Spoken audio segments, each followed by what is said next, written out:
ഹീസിക്കും നാംസോണും കൂടി ചേർന്നിട്ട് ഡുഗുവിന്റെ ഗോഡൌണിലെത്തുന്നു.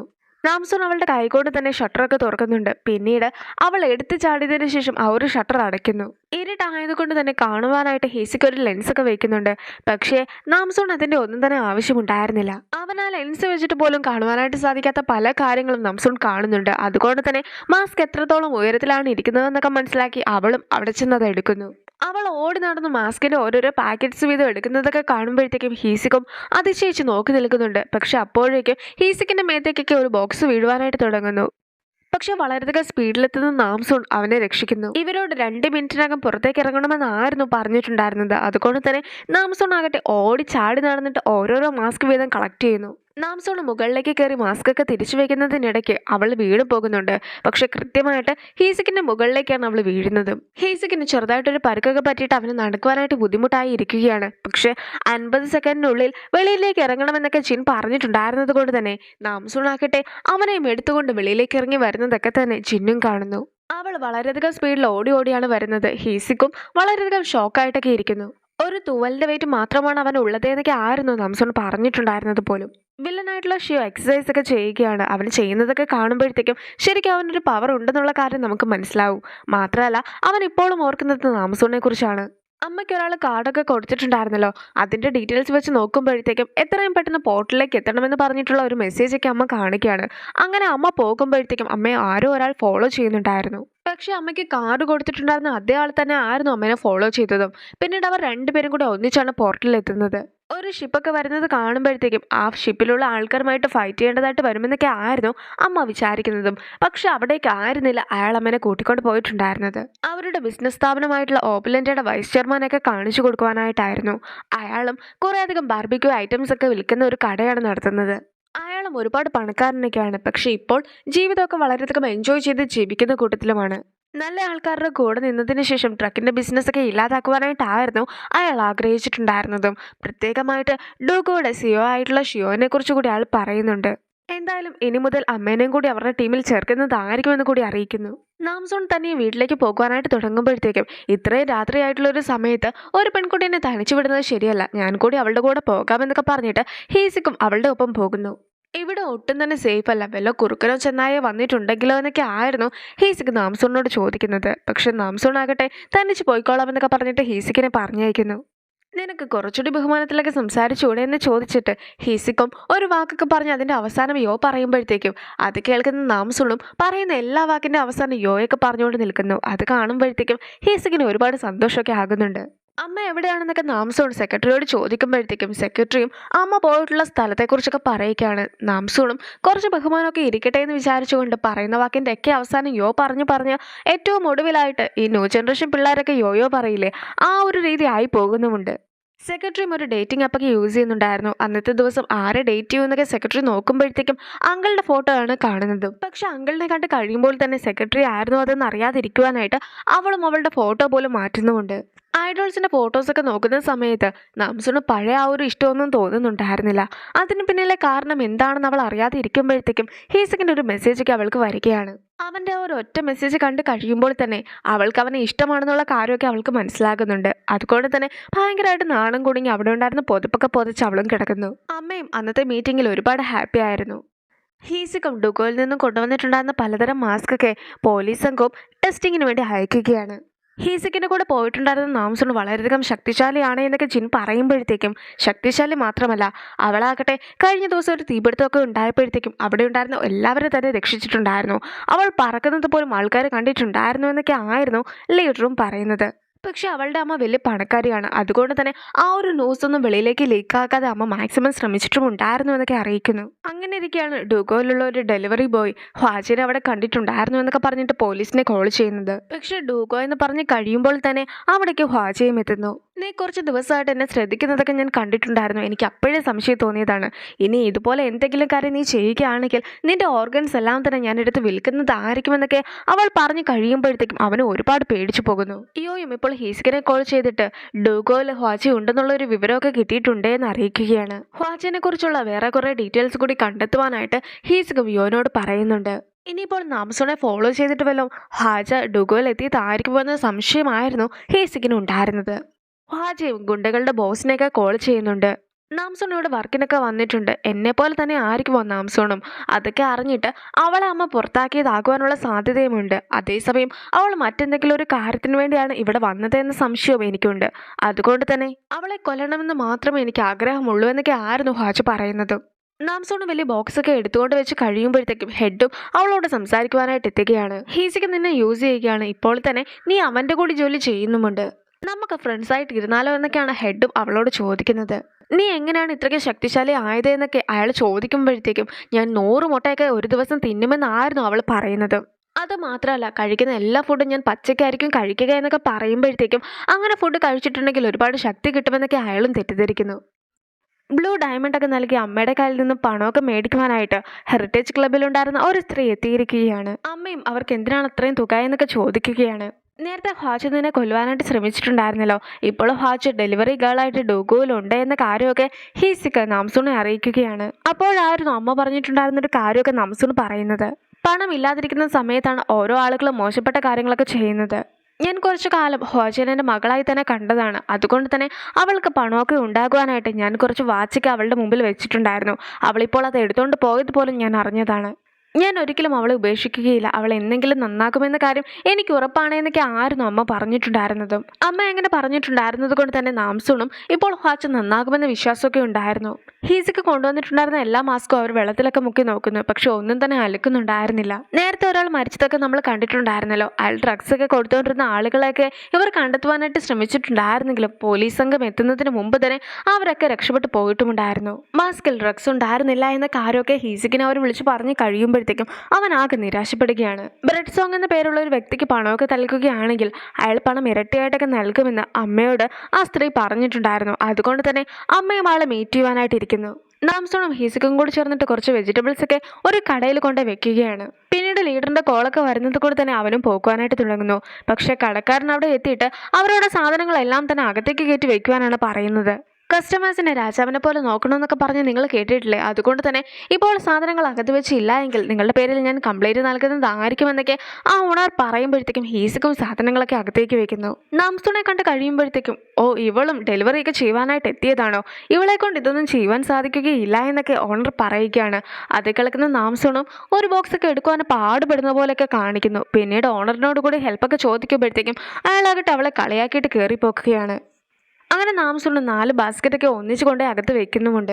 പക്ഷെ അപ്പോഴും ഓണർ കുറച്ചുകൂടി നീക്കി വെക്കുവാനൊക്കെ ആവശ്യപ്പെടുകയാണ്. നാംസൂണും ഒറ്റ ചവിട്ടിന് അത് മാറ്റിയും വെക്കുന്നു. മൊത്തത്തിലുള്ള ആ ഒരു ഓണറിന്റെ പെരുമാറ്റം ഒന്നും തന്നെ നാംസൂണ് ഇഷ്ടപ്പെട്ടിട്ടുണ്ടായിരുന്നില്ല. അതുകൊണ്ട് തന്നെ അവൾ കടയിൽ നിന്നും ഇറങ്ങിയതിന് ശേഷം വീണ്ടും കടയിലേക്ക് കയറുകയാണ്.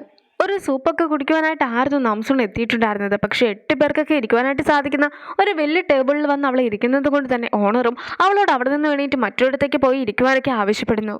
എനിക്ക് വിശന്നിട്ട് മേല, അതുകൊണ്ട് തന്നെ പെട്ടെന്ന് തന്നെ എനിക്ക് സൂപ്പ് വേണമെന്നൊക്കെ അവൾ പറയുമ്പോഴത്തേക്കും ഒരാളുള്ള ടേബിളിലേക്ക് മാറിയിരിക്കുവാനായിട്ടൊക്കെ അവനും ആവശ്യപ്പെടുകയാണ്. അത് കേട്ട ഉടനെ തന്നെ അവളും ഡെസ്കിൻ്റെ ഒറ്റ അടിയൊക്കെ അടിച്ച് കഴിയുമ്പോഴത്തേക്കും അത് 2 പീസായിട്ട് പോകുന്നു. ഇപ്പോൾ ഒരാൾക്ക് ഇരിക്കുവാനുള്ള ഇടയിലേ ആയിട്ടുള്ളൂ, നിനക്ക് സമാധാനമായി ഇല്ലേ എന്നൊക്കെ ചോദിച്ചുകൊണ്ട് അവൾ സൂപ്പൊക്കെ കഴിക്കുന്നതിന് മുമ്പ് തന്നെ പണം കൊടുത്തിട്ട് പോകുന്നു. അമ്മയും റെഡ് സോങ്ങിനെ കാണുവാനായിട്ട് എത്തിയതായിരുന്നെങ്കിലും അപ്പോയിൻമെൻ്റ് ഇല്ലാതെ ആർക്കും തന്നെ കാണുവാൻ സാധിക്കുകയില്ല എന്നൊക്കെ സ്റ്റാഫ്സ് പറഞ്ഞ് കഴിയുമ്പോഴത്തേക്കും അമ്മയും കയ്യിലുണ്ടായിരുന്ന ഒരുപാട് പാസ്ബുക്കിൽ നിന്നും ഒരു പാസ്ബുക്കൊക്കെ എടുത്തിട്ട് അവരെ കാണിച്ചു കൊടുക്കുന്നു. ഇത് ബ്രെഡിനെ കാണിച്ചാൽ മതിയെന്നൊക്കെ ആയിരുന്നു അമ്മ പറഞ്ഞിട്ടുണ്ടായിരുന്നതും. ഇനി സ്റ്റാഫ്സ് ആകട്ടെ അത് തുറന്ന് നോക്കി കഴിയുമ്പോഴത്തേക്കും വലിയൊരു എമൗണ്ട് ആയിരുന്നു അതിൻ്റെ ബാലൻസ് ആയിട്ടുണ്ടായിരുന്നതും. ഒരു മെയിൽ സ്റ്റാഫ് ആകട്ടെ അമ്മേനെ സോപ്പിടുകയാണെങ്കിൽ ഇവിടെ നിന്ന് രക്ഷപ്പെട്ടു പോകാൻ സാധിക്കുമെന്നൊക്കെ മനസ്സിലാക്കിയിട്ട് അമ്മയ്ക്ക് കുടിക്കുവാനായിട്ട് ഡ്രിങ്ക്സ് ഒക്കെ കൊണ്ടുപോയി കൊടുക്കുന്നുണ്ട്. അയാൾ ഭയങ്കര ബുദ്ധിശാലിയാണ് എന്നൊക്കെ കാണിക്കുവാനായിട്ട് അമ്മയോട് 3 നമ്പേഴ്സൊക്കെ പറയുന്നുണ്ട്. പക്ഷെ അതൊക്കെ ആലോചിച്ചെടുക്കാനുള്ള ബുദ്ധിയൊന്നും അമ്മയ്ക്കുണ്ടായിരുന്നില്ല. അതുകൊണ്ട് തന്നെ അയാളോട് ചോദിച്ചു കഴിയുമ്പോഴത്തേക്കും ആ ഒരു ദിവസത്തെ ടെമ്പറേച്ചറിൻ്റെ ഹ്യൂമിഡിറ്റിയുടെ ഒക്കെ അളവുകളായിരുന്നു പറഞ്ഞിട്ടുണ്ടായിരുന്നതെന്നായിരുന്നു അയാൾ പറയുന്നതും. ബ്രെഡിനെ കാണുന്നതിന് മുമ്പായിട്ട് അമ്മയും അയാളോട് 3 നമ്പേഴ്സൊക്കെ പറഞ്ഞിട്ട് അകത്തേക്ക് കയറി ചെല്ലുന്നു. ബ്രെഡും അമ്മ വന്ന് കഴിയുമ്പോൾ തൊട്ട് അമ്മേനെ വീഴ്ത്തുവാനായിട്ടുള്ള കാര്യങ്ങളൊക്കെ ആയിരുന്നു ചെയ്തുകൊണ്ടിരുന്നത്. അയാളാകട്ടെ റഷ്യൻ ഭാഷയിൽ സംസാരിക്കുകയൊക്കെ ചെയ്യുന്നുണ്ട്. അമ്മയും അയാളുടെ അടുത്ത് ചെന്ന് ബ്ലാക്ക് മണിയൊക്കെ ആവശ്യപ്പെടുമ്പോഴത്തേക്കും അമ്മയോട് അയാളാകട്ടെ റിയൽ എസ്റ്റേറ്റിലൊക്കെ ഇൻവെസ്റ്റ് ചെയ്യുവാനായിട്ടായിരുന്നു ആവശ്യപ്പെടുന്നത്. കൊറിയൻ ഗവൺമെൻറ്റിട്ട് പറ്റിച്ചതിന് ശേഷം മറ്റൊരു രാജ്യത്ത് ഇതുപോലെ റിയൽ എസ്റ്റേറ്റിനൊക്കെ ഇൻവെസ്റ്റ് ചെയ്യുവാൻ സാധിക്കുമെന്നൊക്കെ അവൻ പറഞ്ഞ് കഴിയുമ്പോഴത്തേക്കും അമ്മയ്ക്കും ഇതിന് പിന്നിലെ സീക്രട്സ് ഒക്കെ മനസ്സിലാകുന്നു. അയാൾ അയാളും വളരെയധികം ഫ്ലേർട്ട് ചെയ്യുന്ന രീതിയിലൊക്കെ ആയിരുന്നു സംസാരിച്ചിട്ടുണ്ടായിരുന്നത്. അമ്മയാകട്ടെ എങ്ങനെയൊക്കെയോ അതൊക്കെ സഹിച്ചവിടെ ഇരിക്കുന്നു. ബ്രെഡുമായിട്ടുള്ള അടുത്ത മീറ്റിങ്ങിൻ്റെ അപ്പോയിൻമെൻ്റ് ഒക്കെ അമ്മ എടുക്കുമ്പോഴത്തേക്കും നേരത്തെ അമ്മ പറഞ്ഞിട്ടുണ്ടായിരുന്ന ആ 3 നമ്പേഴ്സൊക്കെ എന്തിൻ്റേതായിരുന്നു എന്നൊക്കെ സ്റ്റാഫും ചോദിക്കുകയാണ്. അമ്മയുടെ ഐക്യവും മകൻ്റെ വേസ്റ്റിൻ്റെ ലെന്തോ ഒളിച്ചോടി പോയിട്ടുണ്ടായിരുന്ന മുത്തശ്ശൻ്റെ പ്രായമൊക്കെ ആയിരുന്നു അമ്മ പറഞ്ഞിട്ടുണ്ടായിരുന്നതും. പക്ഷേ സ്റ്റാഫും അമ്മ എന്തോ വലിയ സംഭവമാണ് പറഞ്ഞതെന്നൊക്കെ വിചാരിച്ചിട്ട് ഒരുപാട് തലപുകച്ചിട്ടുമുണ്ടായിരുന്നു. ഇയോയും ഇപ്പോൾ ഹാജിനെ കുറിച്ച് അന്വേഷിച്ച് കഴിഞ്ഞിരിക്കുന്നു. ഹാജി ഒരു ഓർഫണാണ്. ചെറിയ പ്രായത്തിൽ തന്നെ ഒരു ഗാങ്സ്റ്റർ ഗ്രൂപ്പ് ഇതുപോലെ ഓർഫണായിട്ടുള്ള ആളുകളെയൊക്കെ എടുക്കുന്നുണ്ടായിരുന്നു. ആ ഗ്യാങ്ങിലെ ഒരേ ഒരു പെൺകുട്ടിയാണ് ഹാജ. അവർ വളരെയധികം ക്രൂരമായിട്ടായിരുന്നു ഈ ഒരു കുട്ടികളെയൊക്കെ ട്രെയിനിങ് ചെയ്യിച്ചിട്ടുണ്ടായിരുന്നതും. അങ്ങനെയാണ് ഹാജയുടെ കാലിൽ മുറിവൊക്കെ സംഭവിച്ചതും. മുത്തശ്ശിയും ഇപ്പോൾ നാമിൻ്റെ കടയിലേക്കൊക്കെ എത്തിയിരിക്കുകയാണ്. അവിടെയുള്ള ബാരിസ്റ്റൊക്കെ ഉണ്ടാക്കുന്ന ആളെ കാണുവാനായിട്ടായിരുന്നു മുത്തശ്ശി എത്തിയിട്ടുണ്ടായിരുന്നതും. മുത്തശ്ശിയുടെ വിവാഹമൊക്കെ കഴിഞ്ഞതാണ്. മുത്തശ്ശിന് വേണ്ടി കാത്തിരിക്കണമെന്നായിരുന്നു നാംസുൻ്റെ അച്ഛന് പറയുവാനായിട്ടുണ്ടായിരുന്നത്. ടാരറ്റ് കാർഡൊക്കെ വായിക്കുന്ന നാമിനാകട്ടെ മുത്തശ്ശൻ ഈസ്റ്റ് സൈഡിലാണ് ഉള്ളത് എന്നൊക്കെ അറിയിക്കുന്നുമുണ്ട്. പക്ഷെ മുത്തശ്ശൻ ഇപ്പോഴും ജീവനോടെ ഉള്ളതൊക്കെ ആയിരുന്നു മുത്തശ്ശിക്ക് അതിശയമായിട്ട് തോന്നിയിട്ടുണ്ടായിരുന്നതും. മുത്തശ്ശിയുടെ മനസ്സിൽ ഈ ബാരിസ്റ്റ ഉണ്ടാക്കുന്ന ആൾ മാത്രമാണ് ഇപ്പോൾ ഉള്ളത്. അതുകൊണ്ട് തന്നെ മുത്തശ്ശനെ തിരിച്ചു കൊണ്ടിരിക്കുകയാണെങ്കിൽ ഞാൻ മുത്തശ്ശനെ കൊന്നു കളയുമെന്നൊക്കെയാണ് മുത്തശ്ശി പറയുന്നതും. മുത്തശ്ശിയും അയാളുടെയൊക്കെ കോഫിയൊക്കെ കുടിച്ചുകൊണ്ടിരിക്കുമ്പോഴത്തേക്കും അയാളും കൂടുതലായിട്ട് പഠിക്കുന്ന കാര്യങ്ങളെക്കുറിച്ചൊക്കെ ആയിരുന്നു മുത്തശ്ശിയോട് പറഞ്ഞിട്ടുണ്ടായിരുന്നതും. അപ്പോഴായിരുന്നു അയാളുടെ മകൾ അയാളെ വിളിക്കുന്നത്. ഞാൻ ഒരാളെ വണ്ടി അടിച്ചിരിക്കുകയാണ്, അതുകൊണ്ട് തന്നെ ഇപ്പോൾ ഉള്ളത് പോലീസ് സ്റ്റേഷനിലാണ് എന്നൊക്കെ അവൾ പറഞ്ഞു കഴിയുമ്പോഴത്തേക്കും ഇത് സ്കാം കോൾ ആകുവാനുള്ള സാധ്യതയുണ്ട്. അതുകൊണ്ട് തന്നെ അവളോട് വീഡിയോ കോളിൽ വരുവാനായിട്ടൊക്കെ മുത്തശ്ശിയും ആവശ്യപ്പെടുന്നു. അപ്പോഴേക്കും വീഡിയോ കോളിലേക്ക് വരുന്ന മകളും 20 മില്യൺ പണമൊക്കെ വേണമെന്ന് പറയുമ്പോഴത്തേക്കും അപ്പോൾ തന്നെ അയാൾ പണം അയച്ചു കൊടുക്കുകയും ചെയ്യുന്നു. മുത്തശ്ശിക്കും ആ പോലീസ് സ്റ്റേഷനിലുള്ള ആളെ അറിയാവുന്നത് കൊണ്ട് തന്നെ ഇപ്പോൾ മുത്തശ്ശിയാകട്ടെ അയാളെയും കൂട്ടിക്കൊണ്ട് പോലീസ് സ്റ്റേഷനിലൊക്കെ പോകുകയാണ്. പക്ഷേ അവിടെ എത്തിക്കഴിഞ്ഞ ആക്സിഡൻറ്റിനെ കുറിച്ചൊക്കെ ചോദിക്കുമ്പോഴത്തേക്കും അങ്ങനെ ഒരു കാര്യങ്ങളും റിപ്പോർട്ട് ചെയ്തിട്ടില്ല എന്നായിരുന്നു പോലീസും പറയുന്നത്. അപ്പോഴായിരുന്നു ഡീപ് ഫേക്ക് എന്ന ടെക്നോളജി ഉപയോഗിച്ചുകൊണ്ട് അയാൾ ആരോ പറ്റിച്ചതായിരുന്നു എന്ന കാര്യമൊക്കെ അയാൾ മനസ്സിലാക്കുന്നത്. പക്ഷേ അയാളുടെ കയ്യിൽ നിന്നും പണമൊക്കെ നഷ്ടപ്പെട്ടിട്ടുണ്ടായിരുന്നത് കൊണ്ട് തന്നെ സൈബർ ബ്യൂറോയിൽ കംപ്ലൈൻറ്റ് കൊടുക്കാനായിട്ടായിരുന്നു പോലീസും പറയുന്നത്. അത് കേട്ട ഉടനെ തന്നെ കംപ്ലൈൻറ്റ് കൊടുക്കാനായിട്ട് അയാൾ ഓടുന്നു. മുത്തശ്ശിയാകട്ടെ അയാളുടെ പിറകെ ഓടുന്നുമുണ്ട്. ഇതാരാ മുത്തശ്ശിയുടെ ഹസ്ബൻഡ് ആണോ എന്നൊക്കെ പോലീസ് ചോദിക്കുമ്പോഴത്തേക്കും ഇതെൻ്റെ ഭാവിയിലെ ബോയ് ഫ്രണ്ട് ആണോ എന്നായിരുന്നു മുത്തശ്ശി പറയുന്നത്. ഇനി ഒരു ടീച്ചർ സ്വിമ്മിംഗ് പൂളിൻ്റെ അടുത്ത് മരിച്ചു കിടക്കുന്നതൊക്കെ കാണിക്കുന്നു. അതുമായി ബന്ധപ്പെട്ട ഹീസിക്ക് ഒരാളെ ചോദ്യം ചെയ്യുമ്പോഴത്തേക്കും ടീച്ചർ വളരെയധികം ആക്റ്റീവായിട്ടൊക്കെ നടന്ന ആളായിരുന്നു. പക്ഷേ കുറച്ച് ദിവസമായിട്ട് ശരിക്കും ക്ലാസ്സിൽ പോലും വരുന്നുണ്ടായിരുന്നില്ല. പല സമയങ്ങളിലും ടീച്ചർ സ്വിമ്മിംഗ് പൂളിൽ നിന്നും പോലും വെള്ളം കുടിക്കുന്നത് ഞങ്ങൾ കണ്ടിട്ടുണ്ടായിരുന്നു എന്നൊക്കെ ആയിരുന്നു അയാൾ പറയുന്നതും. പിന്നീട് ഇതുപോലെ പല സിറ്റുവേഷൻസിൽ നിന്നും ഒരുപാട് ആളുകൾ കൂടുതൽ വെള്ളമൊക്കെ കുടിക്കുന്നതും അതിനുശേഷം മരിച്ചു വീഴുന്നതൊക്കെ കാണിക്കുകയാണ്. ഏറ്റവും ഒടുവിലായിട്ട് ഒരാൾ പാർട്ടിയൊക്കെ നടത്തുന്ന സമയത്ത് അവിടെ നിന്ന് കുറേയധികം വെള്ളമൊക്കെ കുടിച്ചതിന് ശേഷം അവിടെ ഇട്ടിരുന്ന ഒരു ടേബിൾ പോലും ഒടിച്ചിട്ടതിന് ശേഷം മരിച്ചു വീഴുന്ന ഒരു കാഴ്ചയൊക്കെയാണ് കാണിക്കുന്നത്. ഇനി നമ്മുടെ ടീം ലീഡും ഒരുപാട് വെള്ളമൊക്കെ കുടിച്ചതിന് ശേഷം ഡ്രഗ്സൊക്കെ ഉണ്ടായിരുന്ന ആ ഒരു മാസ്ക് ഒക്കെ എടുത്ത് നോക്കുകയാണ്. എൻ്റെ മകൾ ഒരു സർജറിയൊക്കെ കഴിഞ്ഞിട്ടിരിക്കുകയാണ്, എന്നിട്ട് പോലും അവൾ ഇപ്പോഴും വളരെയധികം കഷ്ടപ്പെട്ട് ജോലിയൊക്കെ ചെയ്യുകയാണ്. ഈ ഒരു സമയത്ത് ഞാൻ 20 മില്യനൊക്കെ നഷ്ടപ്പെടുത്തിയെന്ന് അറിയിക്കുകയാണെങ്കിൽ അവൾ ആകെ തകർന്നു പോകുന്നൊക്കെ പറഞ്ഞിട്ട് സിയോ ആകെ കരയുകയായിരുന്നു. മുത്തശ്ശിയും സിയോനെ സമാധാനിപ്പിക്കാനൊക്കെ ശ്രമിക്കുന്നുണ്ടെങ്കിലും യഥാർത്ഥത്തിൽ ഒരു മുതലെടുപ്പൊക്കെ ആയിരുന്നു മുത്തശ്ശി അവിടെ നടത്തിയിട്ടുണ്ടായിരുന്നതും. എന്തായാലും നിങ്ങൾ വിഷമിക്കേണ്ട കാര്യമൊന്നുമില്ല, നമുക്കിട്ട് പണി തരുവാനായിട്ട് നോക്കിയ ആളെ നമ്മൾ കണ്ടെത്തി തിരിച്ചു പണിയുന്നതായിരിക്കുമെന്നൊക്കെ പറഞ്ഞിട്ട് മുത്തശ്ശിയാകട്ടെ കയ്യിലുണ്ടായിരുന്ന പലതരത്തിലുള്ള കത്തികളൊക്കെ എടുത്തിട്ട് സിയോനെ കാണിച്ചു കൊടുക്കുന്നു. പക്ഷേ മുത്തശ്ശിയുടെ കയ്യിലെ കത്തിയൊക്കെ കാണുമ്പോഴത്തേക്കും സിയോ ആകെ പേടിച്ചു പോകുന്നുണ്ട്. നിങ്ങൾ പേടിക്കുവാൻ മാത്രം ഒന്നുമില്ല, ഞാൻ ഈ കത്തിയൊന്നും ഉപയോഗിക്കുകയില്ല, ഞാൻ എൻ്റെ കൈ കൊണ്ട് തന്നെ അവരെ നേരിടുന്നതായിരിക്കുമെന്നൊക്കെ പറഞ്ഞിട്ട് മുത്തശ്ശിയും ഫുഡൊക്കെ മേടിച്ച് കൊടുക്കാമെന്ന് സിയോയോട് പറയുകയാണ്. അന്നത്തെ ദിവസം ഇനി വർക്കിന് വരുവാനായിട്ട് സാധിക്കുകയില്ല എന്നൊക്കെ പറഞ്ഞിട്ട് സിയോയും നാമിനെ കോൾ ചെയ്യുന്നുണ്ട്. ലീവ് എടുക്കുന്നതിനൊന്നും തന്നെ നാമിന് പ്രശ്നമുണ്ടായിരുന്നില്ല. പക്ഷെ മുത്തശ്ശി എത്രത്തോളം ശല്യം ചെയ്തിട്ടുണ്ടെങ്കിലും നാളെ തിരിച്ച് ജോലിക്ക് വന്നേക്കണമെന്നൊക്കെ ആയിരുന്നു നാമിനും സിയോയോട് പറയുന്നത്. അപ്പോൾ നാമിൻ്റെ അടുത്തേക്ക് വരുന്ന ഒരു പെൺകുട്ടി നാമിനൊരു ഗുളികയൊക്കെ നൽകുന്നു. നീ ഈ വണ്ണമൊക്കെ കുറച്ച് മെലിഞ്ഞിരിക്കുകയാണെങ്കിൽ നിന്നെ കാണുവാൻ വളരെയധികം ഭംഗിയായിരിക്കുമെന്നൊക്കെ പറഞ്ഞിട്ട് അവളും പോക്കുകയാണ്. നാമിനും ആ ഒരു ഗുളികയൊക്കെ അവിടെ തന്നെ വെച്ചിട്ട് ടാരറ്റ് റീഡിംഗ് ഒക്കെ ചെയ്തു നോക്കുന്നു. നാംസോൺ വളരെയധികം രഹസ്യമായിട്ട് ഗോഡൗൺ വരെ ഒന്ന് പോയതായിരുന്നു. അപ്പോഴേക്കും അവിടെ നിൽക്കുന്ന ഷിയോനെ അവൾ കാണുകയാണ്. ഷിയോനെ കാണുന്ന അവളാകട്ടെ അവൻ്റെ അടുത്തേക്കൊക്കെ നടന്നിട്ട് നിങ്ങൾ ഓക്കെ ആണോ എന്നൊക്കെ ചോദിക്കുന്നുണ്ട്. പക്ഷേ അവനെ തൊട്ട് കഴിയുമ്പോഴത്തേക്കും അവൻ തിരിച്ച് അവളെ ഒറ്റ തള്ളൊക്കെ തള്ളുകയാണ്. ആ ഒരു തള്ളിൽ അവളും തെറിച്ചു വീഴുന്നു. പക്ഷെ പിന്നീട് അവൾ നോക്കുമ്പോഴത്തേക്കും അവിടെ ആരും തന്നെ ഉണ്ടായിരുന്നില്ല. ഡൂഗോ എന്ന കമ്പനിയൊക്കെ തുടങ്ങുന്നതിന് പിന്നിലെ പണത്തിൻ്റെ സോഴ്സ് ഒന്നും തന്നെ ഇതുവരെയായിട്ടും ഷിയോ പുറത്തു വിട്ടിട്ടുണ്ടായിരുന്നില്ല. അതുകൊണ്ട് തന്നെ ഡ്രഗ്സിന് പിന്നിലുള്ള പണം കൊണ്ടായിരുന്നു ഈ ഒരു കമ്പനിയൊക്കെ തുടങ്ങിയതെന്ന കാര്യം അമ്മയും ഉറപ്പിക്കുന്നു. എന്തായാലും ഷിയോനെ കുറിച്ച് കൂടുതലായിട്ടുള്ള കാര്യങ്ങളൊക്കെ അന്വേഷിക്കുവാനായിട്ട് സെക്രട്ടറിനെ ഏർപ്പാടാക്കുന്നുമുണ്ട്. നമ്മൾ രണ്ടുപേരും ഡേറ്റിംഗ് ആപ്പിലൊക്കെ ഉണ്ടെങ്കിലും നമ്മൾ പരസ്പരം അറിയുകയില്ല എന്ന രീതിയിൽ വേണം പെരുമാറുവാനെന്നൊക്കെ സെക്രട്ടറിയും അങ്കിളിനോട് പറയുന്നുണ്ട്. നമ്മൾ രണ്ടും സിംഗിൾ ആണെന്നൊക്കെ അങ്കിൾ പറയുമ്പോഴത്തേക്കും നമ്മളെല്ലാവരും തനിച്ചല്ല ഈ ലോകത്തിലേക്ക് വന്നിട്ടുണ്ടായിരുന്നത്. അതുകൊണ്ട് തന്നെ നമ്മൾ തനിച്ച് ജീവിക്കേണ്ടതായിട്ടുമുണ്ട് എന്നൊക്കെ ആയിരുന്നു സെക്രട്ടറി പറയുന്നത്. അമ്മയും ഹീസക്കിൻ്റെ കൂടെ നാംസൂണ് പോയിട്ട് എന്തായെന്നൊക്കെ ചോദിക്കുന്നുണ്ട്. ഞാനും ഹീസക്കും കൂടി ചേർന്നിട്ട് ഡൂഗോയിൽ ഒരു ഓപ്പറേഷൻ്റെ ഭാഗമായിട്ടൊക്കെ പോയിട്ടുണ്ടായിരുന്നു. അവിടെ ഡ്രഗ്സ് ഉണ്ടായെന്നായിരുന്നു ഞങ്ങൾ അറിഞ്ഞതും. പക്ഷേ ഹീസക്ക് വിചാരിച്ചിട്ടുണ്ടായിരുന്നത് അവിടെയുള്ള മാസ്കിലായിരുന്നു ഡ്രഗ്സ് ഉള്ളത് എന്നാണ്. പക്ഷേ ഞങ്ങൾ മാസ്കൊക്കെ എടുത്തുകൊണ്ട് പോയിട്ടുണ്ടായിരുന്നെങ്കിലും അതിലൊന്നും തന്നെ ഡ്രഗ്സ് ഉണ്ടായിരുന്നില്ല. അതുകൊണ്ട് തന്നെ ഇനി മുതൽ ഹീസിക്കും അവിടേക്ക് ജോലിക്ക് വേണ്ടി വരികയില്ല എന്നൊക്കെയാണ് നാംസൂൺ അറിയിക്കുന്നത്. അങ്ങനെ ഇരിക്കുകയാണ് ഷിയോയുടെ ഫോട്ടോ ഒക്കെ നാംസൂൺ കാണുന്നത്. ഇവനെ ഞാൻ ഇന്ന് ഗോഡൗണിൽ വെച്ച് കണ്ടിട്ടുണ്ടായിരുന്നു എന്ന് അമ്മയോട് അവൾ പറയുകയും ചെയ്യുന്നു. നീ ഈ ഒരു സമയത്ത് ഇവിടെ എത്തിയതെല്ലാം തന്നെ നിന്റെ വിധിയാണ്. എന്തായാലും നീ ഇപ്പോൾ എൻ്റെ കൂടെ നിൽക്കണം. നമുക്ക് രണ്ടുപേർക്കും കൂടി ചേർന്നിട്ട് ഈ ഒരു ലോകത്തെ രക്ഷിച്ചെടുക്കാമെന്നൊക്കെ അമ്മയും നാംസൂണെ അറിയിക്കുന്നു. ഇപ്പോൾ നടന്നിട്ടുള്ള മരണത്തെക്കുറിച്ചൊക്കെ ഓർക്കുന്ന ഹീസിക്കാകട്ടെ അവിടെ ഇരുന്ന് ടീം ലീഡ് വെള്ളമൊക്കെ കുടിക്കുന്നത് കാണുമ്പോഴത്തേക്കുമാണ് ഈ ഒരു ഡ്രഗൊക്കെ വെള്ളം കുടിച്ച് കഴിയുമ്പോഴാണ് റിയാക്ട് ചെയ്യുന്നതെന്ന കാര്യം മനസ്സിലാക്കുന്നത്. ആദ്യം നമ്മൾ കുറച്ച് ഡ്രഗ്സ് മാത്രമേ കഴിച്ചിട്ടുള്ളൂ എങ്കിൽ പോലും പിന്നീട് ആ ഡ്രഗ്സ് കഴിച്ചത് കൊണ്ട് തന്നെ നമുക്ക് കൂടുതലായിട്ട് വെള്ളമൊക്കെ കുടിക്കാനായിട്ട് തോന്നും.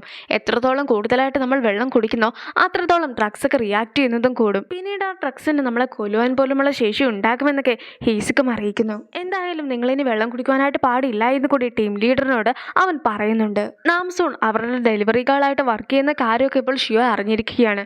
അതുകൊണ്ട് തന്നെ അവളെ കണ്ടുകിട്ടിയ സന്തോഷത്തിലാണ് ഷിയോ ഉള്ളതും.